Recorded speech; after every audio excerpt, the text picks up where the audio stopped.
আঘোণৰ পথাৰত দাৱনী তই মৰমৰ গোটালো লেচেৰি বুকুত হেঁপাহৰ দেহৰুম জুহালত হাজৰ জ্যোতি কলহত চকু যাই চকু ৰয় তোলাহি কঁকাল আঘোণৰ পথাৰৰ দাৱনী তই মৰমৰ গোটালো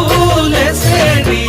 বুকুত হেঁপাহৰ কথা আছে ক'বলৈ হিয়া আছে দিবলৈ